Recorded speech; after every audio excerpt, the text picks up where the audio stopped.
भारतीय संविधान का भाग 2, जिसमें भारत के नागरिक तथा उनकी नागरिकता से संबंधित बातें की गई। भारतीय संविधान का भाग 2, जो कि अनुच्छेद 5 से लेकर अनुच्छेद 11 तक आता है, इसमें बताया गया है कि कैसे किसी व्यक्ति को भारत की नागरिकता मिली, या फिर कैसे किसी व्यक्ति को भारत की नागरिकता मिल सकती है, या फिर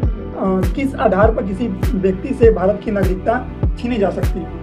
इस वीडियो में हम अनुच्छेद 5 से लेकर अनुच्छेद 11 तक के सभी बातों पर चर्चा करेंगे और ये जानने की कोशिश करेंगे कि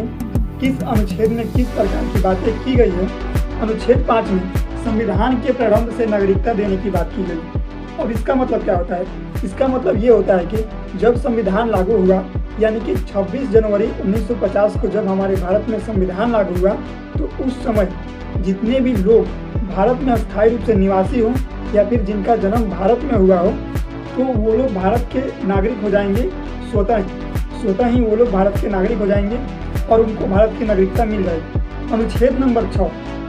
नंबर 6 में यह बताया गया है कि जो लोग पाकिस्तान छोड़कर भारत आ रहे हैं वो लोग भी भारत के नागरिक होंगे, लेकिन पाकिस्तान से भारत आने वाले व्यक्तियों के लिए 2 शर्त रखी गई। एक तो वो खुद या फिर उसके माता पिता या दादा दादी अविभाजित भारत में जन्मे हों, या फिर वो 19 जुलाई 1948 से पहले भारत में आ चुका हो। अब ये 19 जुलाई 1948 का डेट क्या है? तो 19 जुलाई 1948 का एक डेट रखा गया जिसे डेट ऑफ परमिट के नाम से जानते हैं, और ये कहा गया कि इस डेट के पहले अगर कोई व्यक्ति पाकिस्तान से भारत आ जाता है तो उसे भारत की नागरिकता स्वतः ही मिल जाएगी, लेकिन इस डेट के बाद आने वाले व्यक्ति को, यानी कि 19 जुलाई 1948 के बाद आने वाले व्यक्ति को आवेदन करना होगा और उसके सामने 6 महीने निवास का शर्त रखा गया, यानी पहले उसे 6 महीने भारत में निवास करना होगा और उसके बाद आवेदन करना होगा कि वो भारत की नागरिकता ले सकता है कि नहीं ले सकता है। अनुच्छेद नंबर 7 में यह बताया गया है कि जो लोग भारत छोड़कर पाकिस्तान चले गए और फिर से पाकिस्तान को छोड़कर भारत में आ गए तो उनको भी नागरिकता दी जाएगी, लेकिन उनके सामने एक शर्त रखा गया कि वो लोग 1 मार्च 1947 के पहले भारत छोड़कर पाकिस्तान गए हों और 19 जुलाई 1948 के पहले भारत में वापस आ गए हों, यानी डेट ऑफ परमिट के पहले भारत में वापस आ गए हों, तो इस प्रकार के व्यक्तियों को भारत की नागरिकता स्वतः ही मिल जाएगी और वो लोग भारत के नागरिक हो जाएंगे। अनुच्छेद नंबर 8 में विदेश में रहने वाले भारतीय मूल के व्यक्तियों को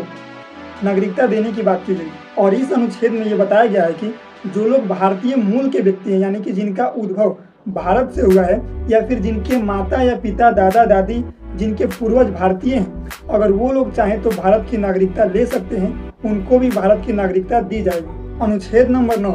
अनुच्छेद नंबर 9 में ये बताया गया है कि अगर कोई व्यक्ति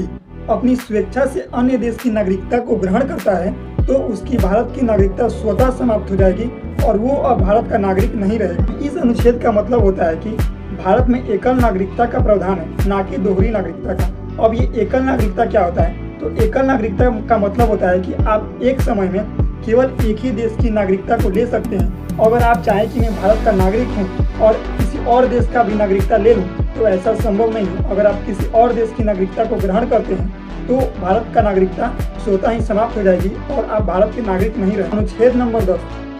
नंबर 10 में यह बताया गया है कि संविधान के प्रारंभ में बने नागरिक आगे भी भारतीय नागरिक होंगे जब तक संसद कोई कानून नहीं बनाती है तब तक। इस अनुच्छेद का मतलब होता है कि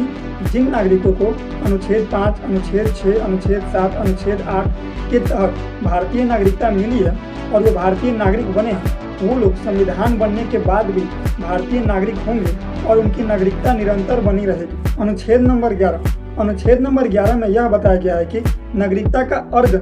या फिर समापन की विधि बनाने की शक्ति संसद के पास होगी। संसद ही विधि बनाएगी कि किस आधार पर नागरिकता को दिया जा सकता है या फिर किस आधार पर नागरिकता को समाप्त की जा सकती है। इसी शक्ति का प्रयोग करके संसद ने 1955 में एक अधिनियम बनाया जिसे नागरिकता अधिनियम 1955 के नाम से जानते हैं। इस अधिनियम में संसद ने नागरिकता को अर्जन करने के 5 तरीके और नागरिकता को समाप्त करने के 3 तरीके के बारे में बताया।